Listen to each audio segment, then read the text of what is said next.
Welcome to the Unabridged podcast. I'm Ashley. And this is Jen. Join us for bookish episodes and check out our website, unabridgedpod.com, where you can find lots of new bookish content to grow your TBR. Sign up for our newsletter to find out more about online book discussions and upcoming events. Find us on Patreon for extra unabridged content. Join us on Instagram and Facebook at Unabridged Pod, and message us there or see our website to get plugged into the Unabridged community. You want opinions about books? We've got them. Hey everyone, and welcome to Unabridged. Today is episode 266, which is our January 2024 book club discussion of Louisa May Alcott's Little Women. We want to remind you that we are updating Patreon every month. So if you're a supporter over there, you get some bonuses. You get an extra episode every month. And I'll just go ahead and say that next month we will be talking about Greta Gerwig's Little Women on our Patreon feed. I'm so excited to rewatch that one. And we also have something text-based every month. So if you're not really a podcast listener, but you like to support us in other ways, then you can find that on Patreon as well. You can find out more at patreon.com/unabridgedpod. And we thank you so much for considering supporting us there. All right. Well, to start off our episode, as we always do, we are going to do our bookish check-in. Ashley, what are you reading? One of the ones I'm reading right now is Shelby Van Pelt's Remarkably Bright Creatures. Yay! So this one has been all over everything, so perhaps I'm slow to the party, although it hasn't been out that long. No. But anyway, I did still feel like I'm a little late, but I'm so glad to be finally reading it. I've been waiting for my library hold to come in for a long time and was excited to read it. And this one is it unfolds in an interesting way. And so I'm not finished yet, but I don't want to say too much, even though I'm not finished, just because I feel like part of the joy is like there's a lot of different characters and you kind of are introduced to each of them as you go along. But when the story starts, it focuses on Tova. And she is an older woman who cleans at the aquarium. And she goes at night. She's very meticulous about her work. She greets all of the creatures when she comes in, and then she does this really great job taking care of the aquarium. She has this very tight-knit group of friends. They're called the Knitwits, so because they did knit in the past, although they have continued to get together as they've gotten older. And with her group of friends, they're all like, when are you going to stop working? How are you still doing this manual labor? And so there's a lot of discussion of that. But as we get to see a little bit more about Tova, we learn that her son died. He drowned when he was 18. So she experienced that loss much earlier on. And then more recently, I think about 5 years prior, her husband had passed away also. And so she lives alone. And so part of it for her is definitely that she likes the routine and that she enjoys the work. And so she does that. And we kind of get to see her. Well, then very quickly, as you start reading, you get another perspective. And the perspective is of Marcellus, who is a extremely intelligent octopus who is in the aquarium, and he's one of the creatures whose tanks she cares for. And you discover some very interesting things. Again, I don't want to spoil anything because I did not know anything going in, and I was very surprised by some of the very early things that happened in the story. But I just think it is such a fascinating book, and there are a lot more perspectives. So that's just two of them, but you get to know several other characters, even in other locations, and it takes a while for the story to weave together. And I am loving it so much. I think that I see why it has gotten so much acclaim, because I just think the perspectives are really unique. And in fact, if you have not read this one and you're doing the reading challenge, this would be a great choice for our category about an unusual point of view because of Marcellus and his very interesting chapter perspective. And so, yeah, I'm just loving it. It is a book that I think lives up to the hype, and I'm so interested to see how everything wraps up. And yeah, it's been a great read so far. So again, that is Shelby Van Pelt's Remarkably Bright Creatures. I love that. So, are you listening? No, I'm reading this one on the ebook. Okay. So the audiobook is fabulous. It's Marin Ireland, and Michael Urie does the voice of Marcellus. And I did not know who that was, but then we watched Shrinking on Apple TV, and he is an actor in that. And then when we went to see the musical that's based on Monty Python and the Holy Grail at the Kennedy Center, he was in that show. Oh, wow. And is phenomenal. And he just does such a good job with Marcellus's voice. So if you ever want to revisit Ashley, you would love the audio. It is so cool. good. Yeah. That's awesome. Man, it's been great. What about you, Jen? What are you reading? So I am reading Adrienne Young's The Unmaking of June Farrow, and I literally started this morning. So I'm not very far in. I picked this one up. I did the thing where I went to the library to pick up a hold and could not resist looking at the new release shelf. And I'd seen this one on Bookstagram. And so I picked it up, literally knowing nothing about it except what the cover looked like. And that Adrienne Young is one of those authors I've been meaning to try for a while, but just hadn't gotten to. So far, a couple chapters in, it's great. So the premise is June Farrow works on a family farm. It's a flower farm in Jasper, North Carolina. And as the book opens, her grandmother who raised her has just died. So it opens at her funeral, and June, out of the corner of her eye at the church, sees something strange. And we don't really get any details for a little bit. And you get a little of her backstory. So when she was born, she did not live in Jasper. She was born, her mother had left, had run away, essentially. No one had any idea where she was. And then June showed back up in Jasper. There's no sign of what happened to her mother. And so her grandmother raised her. The other big part of her backstory is that every generation of women in the Farrow family eventually goes insane and has visions. And once that sets in, you know that it won't be long until they die. So June has been seeing visions. And when she gets back to her home after the funeral, she's talking to one of her grandmother's friends, and she thinks she sees this man smoking on her porch. But the other woman clearly does not see him. And so you find out that June has been keeping this journal of all of the visions that she has been having because she's trying to keep track of how frequently they happen.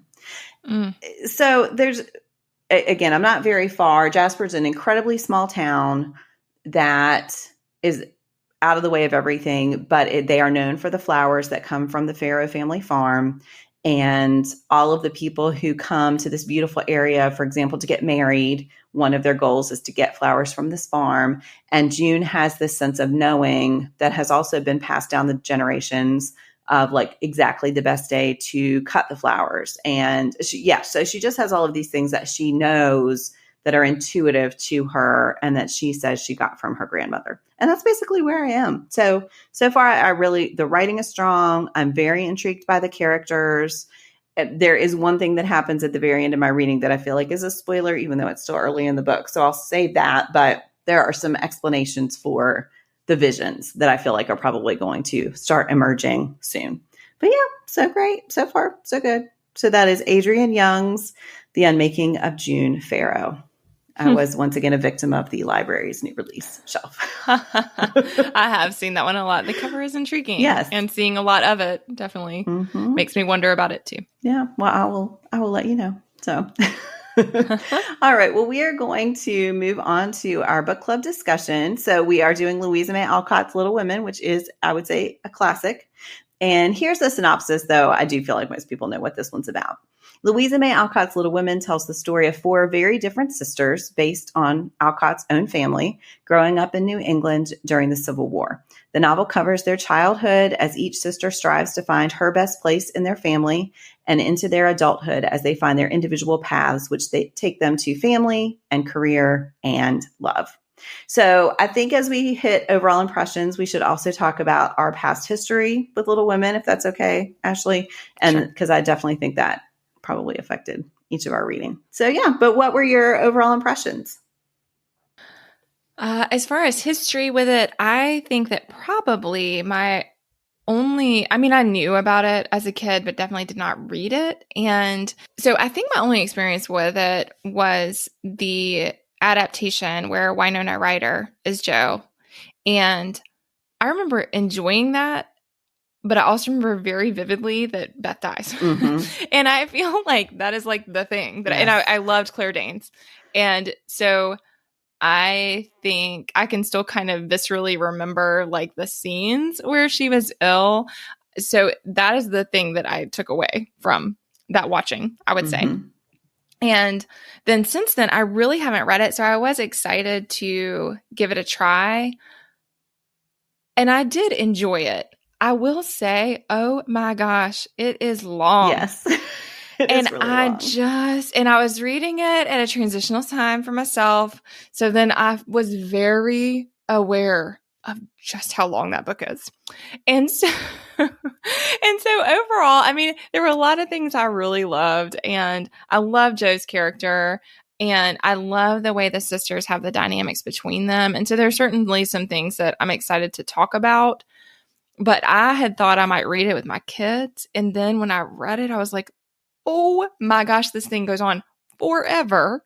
And I think that it's possible that, like myself, the thing that they would remember is the really sad circumstance that Beth passes away, which again, I mean, set in the Civil War era. I mean, of course that happens. And honestly, I couldn't remember how that all unfolded. And so it was a relief when she got through the scarlet fever early on, because all I could remember was that that was the inevitable outcome. But, you know, it does happen much, much later than I initially thought. In the in the reading of it now, I was like, oh no, already. And then we see her recover, but then have these lasting effects, which I think again is very typical of illness of the time period. But it is sad. Yeah. And I also really appreciated the perspective of the mom, seeing the mom's perspective. And I think that was something that I paid zero attention to when I'd seen the story before. So that was kind of fun to see from I am much older now and have my own kids. And so, I feel like I understood that perspective in a very different way than I had in the past. So I'm glad I read it and I did enjoy it. But I would say I was not entirely swept up. I was also like conscious of just how long I had to go, So I can't say that I was like swept up and totally the time just slipped away from me. It was not quite like that. But what about you, Jen? I know you have a much longer history with this. Yeah, so I've read this. I read this when I was a kid. And then I think I've read it at least twice more since then. It had been a while. And this is one of those that, because I taught the book that I'm going to have as my pairing, so I'll save that. For years, I showed the film adaptation, Ashley, that you were talking about with Winona Ryder. Susan Sarandon's the mother. And Claire Danes is in it. Kirsten Dunst is in it. Samantha Mathis is in it. It has some great actors. Christian Bale, Gabriel Byrne. That has been lodged in my brain for years as the Little Women story. And so there are definitely scenes that are in the book that, of course, the movie cuts out because you couldn't have the movie be as long as the book. And you don't say. Yeah, it would be like an epic series. And so it was, because they came back to me as I listened to this one. It came back to me as I was listening, but I was surprised. We'll get to some of these reactions. I was surprised by some of the conversations, especially like Meg, her character. I didn't, those scenes when she's an adult and married are not in the Winona Ryder movie, but I love it. And I would say, so originally I was thinking about the length, the 2 volumes that we read that are now considered to be Little Women were published separately because the publisher thought that they were too long. And so I think your response here bears that out. And there are other books in the series that I have not read. So I think Little Men is next. And that's after Jo and Friedrich open the school. It's So I might go back and read that. But I was like, there is that distinctive. I love volume 1. I really like a lot of volume 2, but there are parts of it that were little sticking points for me that it's totally because of my modern perspective. But there were some things I had issues with in volume 2 that did not come to the forefront in volume 1. So overall, I loved the reading experience. I'm so glad we're going to talk about it. And I'm really excited to watch now Gerwig's adaptation, which I will say I saw in the theater and cried just because I thought it was such a beautiful and perfect adaptation of the book. Before even anything sad happened, I was just crying because I loved it. Yeah, so I'll be interested to see what rewatching that is like. So yeah, overall, great impression, which I expected, but maybe not as unrelievedly great as I thought it would be. So yeah, that makes sense. Yeah, it was interesting. And it is funny with those things that the movies have become more lodged in your brain than the text. Right. Yes. And then that colors your reading of the text later on, which is interesting. But I can see that because Meg, in a lot of ways, is a secondary character. You know, I would say Jo is the primary, you know, and then Amy. I think we know a lot about Amy and like their dynamics between the two of them. And then we get into Beth and Meg, and even Beth more than Meg. Yes. So I do feel like we kind of, in some ways, she is an outlier as far as how well we know the four sisters. But then we do get those perspectives that really dive into her life that sometimes, I mean, that to me, again, I mean, it has to do with when it was written and that it was written in multiple parts. But there were parts that like, it almost was like a second, like it would have been a spinoff story because you're getting something that's like totally outside of that main narration, you know, that I thought was interesting. Yeah. All right. Well, let's talk about something that worked for us. What worked for you, Ashley? Something I really enjoyed that I thought spoke both to, I think that this speaks to the time period during which Alcott was writing, but I really enjoyed it, and I think she does it masterfully, is how we see the perspective of so many people, and we really see it inside of them, you know, and I really enjoyed that. I think that it gave a richness to, for example, those little side stories with John and Meg, and you saw exactly what she thought and exactly what he thought and how that led to misunderstandings. I thought all that stuff was just really well done and enriched the characters because it helped us to see how dynamic they are and why they do the things that they do. So I just felt like, again, I know that, you know, some of that is just that omniscient narration was more common then, but it also was fun to see how Alcott used that to her advantage as a writer and just really enriched even minor characters through the use of that narration and just really letting us know the depth of why they do the things that they do and how they make the choices they do. So that was something I really enjoyed. What about you, Jen? What was something that worked for you? Yeah, I think mine's kind of connected to that. I love the way each character, each of the sisters has an arc, and they definitely grow and change. And yet, when you look at the seeds of who they were when they were children, they are also so recognizably still themselves when they're adults. And I think that's a really delicate balance of having them, you know, like Amy. I think there's outrage that Amy is the one who ends up with Laurie, and I have different feelings about that. But she's really self-centered and really concerned with appearance when she's young. And it's not that she's not when she's old. It's just that all of that is fueled by a much more grounded temperament and by her sincere attempts at self-improvement. And so I think that's really interesting. I love Jo. I mean, I think Jo is probably everybody's favorite, but I just love watching her work through how to have a career at a time when that was not an expectation for women, and watching her work through her feelings of her relationship with Friedrich, I think is really fascinating. And he's definitely not the romantic hero that most people picture. And yet he is so perfect for Jo. Yeah, I just really love all of that. So I know that was kind of two different things, but I really like that Alcott, and I guess this is because these were her sisters. So she does have that sense of who they were and who they still are, and yet how that has transformed as they've gotten older. And also just, I love Jo. I did just want to say, it's really funny because I was having this random conversation the other day with a friend who was talking about how she doesn't like the transcendentalists because they're quite self-righteous.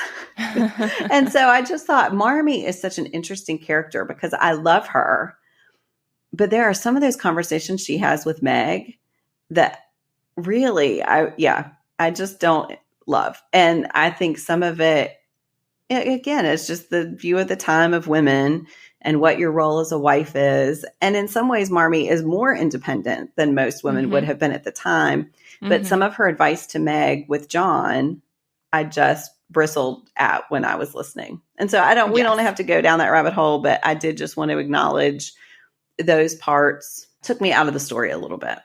Yes. Well, and even people's responses to Jo. I mean, because essentially she did not conform to gender norms. I mean, that really was all, that's it. And everyone they were both accepting of her in some ways, which again, I'm sure was very progressive of the time. But then they also, I mean, everybody was really conscious of it and then always wondering when she's going to like come around, basically. And there were some ways I found that really endearing. And then other ways that I found it very limiting, like a really limiting view of how each of the sisters could be.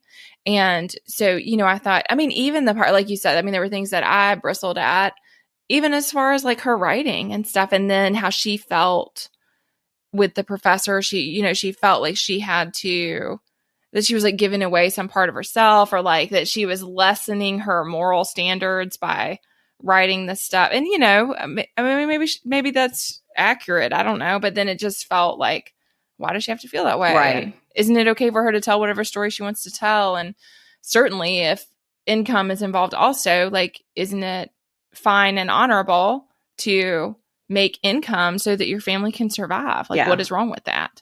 So I similarly, there were parts that took me out of the story, which I think is, understandable, but I did some similar analyses as I went along.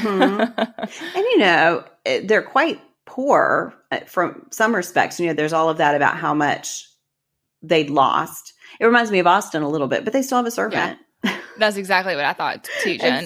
It was very much like Austin, where like they had lost some social standing. They are poor in comparison to the upper class, but then they still, have these things that are, by our standards, not indicative of major poverty. And I mean, that's okay. You don't want them to suffer, but sometimes it's hard to like have a good perspective on how hard up they really are. And then again, don't they want to make income if they can? Because we know that their circumstances are pretty dire. So then, of course. So then there's that place of privilege that you get to judge this thing that is the only way because she's a woman, can make any money. Yeah. And then like with Hena, I mean, they were also giving her a place to live and a family to be with. But I was wondering, does she have a family elsewhere? And anyway. I wondered about, speaking of, like, I felt like a lot of the characters were really rounded out, but I did think that her character was quite flat and limited. Yes. And that when she appeared, it was to make a amusing remark or do some cooking. So, I did think that was kind of interesting. But all right. Well, we are going to move on to a quote. Ashley, what quote did you want to share? I think I'm going to go with one for Jo, and I liked a lot of things about the way that we came to understand her, but this one is from Marmee, and she says, "You were like a chestnut burr, prickly outside, but silky soft within, and a sweet kernel, if one can only get at it. Love will make you show your heart someday, and then the rough burr will fall off." And similarly to what you were saying, Jen, there were ways in which I sometimes got frustrated with the advice, but then there were other ways that I felt like what Marmee was really doing is giving her permission to be not just one thing. Yeah. And I think so much of Jo is her determination to make sure that she keeps up that gruff exterior all the time and that she can't show her soft side. And so I did really appreciate that, because I felt like it did make sense to me that she would have grown up setting herself in contrast to what she felt every other woman, even her sisters who she loved, what they were like. But then because of that, she was still forcing herself into a really rigid expectation of what she could and couldn't be. And so I really appreciate that. And I mean, I was sad. I couldn't remember how it worked out with Laurie, and I did feel sad about all that, even though I do think with Frederick, like you said, I mean, I think the match in the end does make a lot of sense, but I did not remember the outcome of any of that. And I definitely thought that they would work it out, as she kind of softened. But then I also thought it was pretty realistic that she wouldn't have necessarily come around to that feeling with somebody she had known for so long. So anyway, that's my quote. What about you, Jen? What's the quote you want to share? I chose, "Such hours are beautiful to live, but very hard to describe. So I will leave it to the imagination of my readers, merely saying that the house was full of genuine happiness." And so that's after Beth wakes up and sees Marmee. But I just love that idea, because this is something I think Little Women does so well, that it is describing happiness. It is describing, and of course there are tragedies along the way, but somehow it's managing to describe a happy family without it being boring, without that it's trying to get at the little stories that happen every day, like with the girls playing different roles and writing little plays and having their Pickwick papers and like a little club, just their own, that are they're such small little details, but they are what makes a childhood beautiful. And I think I really love that Alcott is able to describe those days that are beautiful. Even though she says she'll leave it to the imagination of her readers, I feel like that is what she's doing the whole book. It's describing these little moments that are beautiful to live, but very hard to describe. So I liked that quite a lot. Yeah, I think that's a insightful point, and it really does get at the core of a lot of what's going on in the book. Yeah. So we're going to move on to our pairings. Ashley, what pairing do you recommend? I wanted to share, this is one I have talked about on the podcast, but it's been years. And this is Hena Han's More to the Story. This is a middle grade retelling of Little Women. And in it, Jamila is Jo, is the Jo character, and she does have 3 sisters, and she is really interested in being the feature editor on her school newspaper. And so she loves to write, and she's really ambitious, but then she also is trying to find her way with all of that. And similarly, their father is sent away.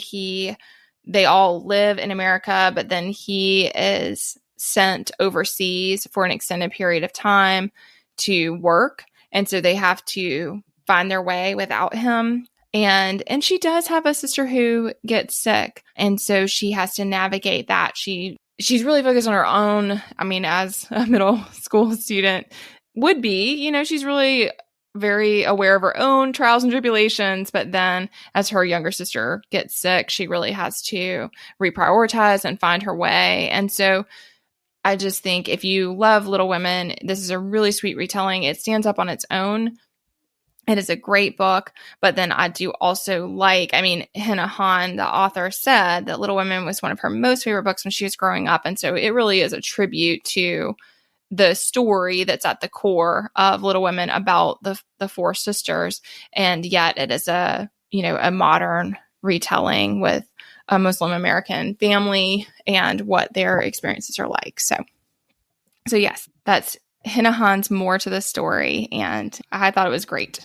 Yeah, I read that after you recommended it before and absolutely loved it. It is. And I've read a few other of her books now since that one. And really. Oh, really? I didn't great. know that, Jen. Mm-hmm. Yeah. I love her writing. Yeah. She's so good.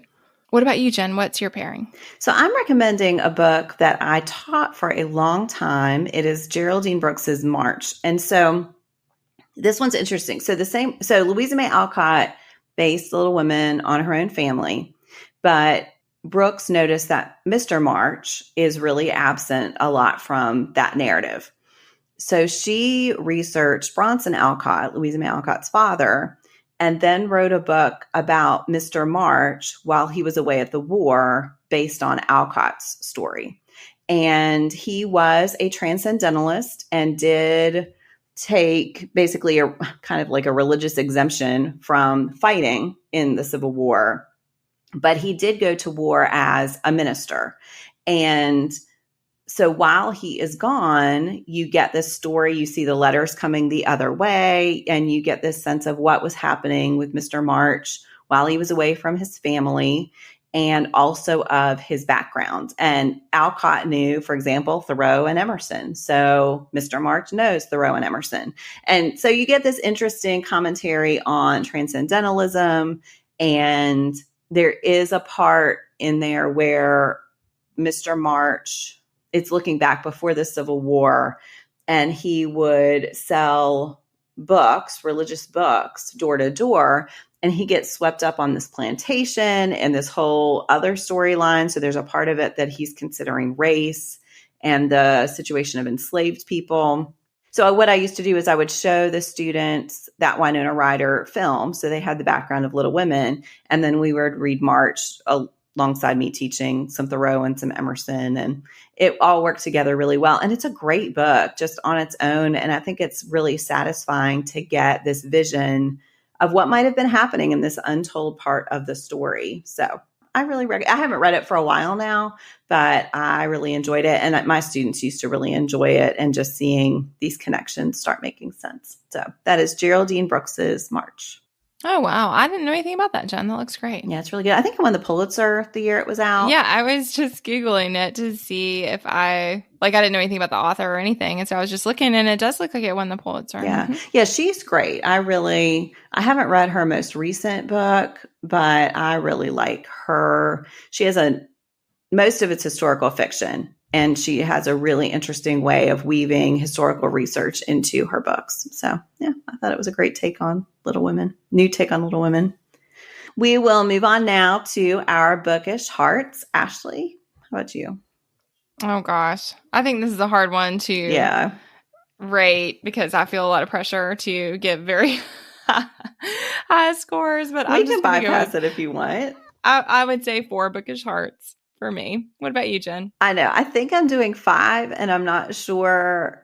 There are just some books that I feel like are outside ratings. And so for me, this is so tied up in my memories of reading it with my friend when we were kids, and of the films. And so, yeah, I think it's as much for just the place it's holds in my life as it is the book itself. Because again, there are parts that are not flawless, but my 5 heart books aren't always flawless. So I'll give it 5 for those reasons. All right. Well, we will close out our episode with our flashback. So we are looking at 3 years ago, so January of 2021. Ashley, what do you want to flash back to? Well, one thing, I'm going to focus on what we were up to with the podcast. And one thing that was really exciting is that was our first year of doing a reading challenge. So we launched the 2021 reading challenge, and we're just kind of getting that underway for the first time in that January. So that's kind of fun to think about, because at this point, it's a pretty long-standing tradition that we really enjoy doing. And then we also read Adib Khorram's Darius the Great is Not Okay, which I absolutely loved. I thought it was fantastic. It was one that Jen had loved and been telling me about, and trying to be like, Ashley, you should read this. You're going to love it. You're going to love it. And it had just been sitting on my TBR, but we chose that for our book club pick. And so I absolutely loved it and was thrilled to finally read it. So we had that going on, and we used to do our awards in January. And so that was something that we shared in January that year, was our Unabridged Awards. And by then we had been doing them for a little while, but it was still a newer tradition for us than, of course, it is these days. So what about you, Jen? What were you up to in January of 2021?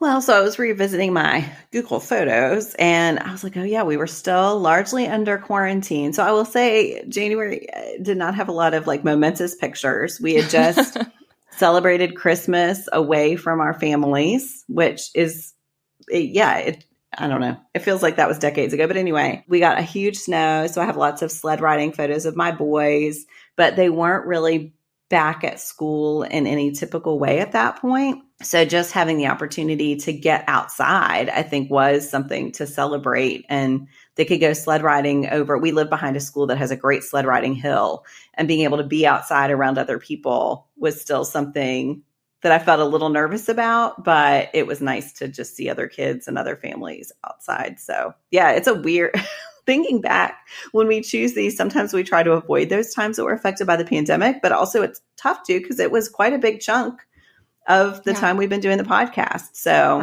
yeah, anyway. Absolutely. All right. Well, thank you so much, everyone, for listening. We hope you have enjoyed reading or rereading Louisa May Alcott's Little Women, and we hope you consider joining us on Patreon next month to talk about Greta Gerwig's adaptation of Little Women, which is amazing. So yeah, it'd be a good one to tune in for. Thanks again for listening.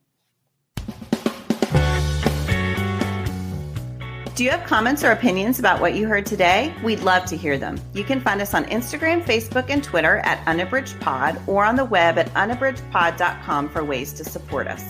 To get more involved, you can sign up for our newsletter, join a buddy read, or become an ambassador. Thanks for listening to Unabridged.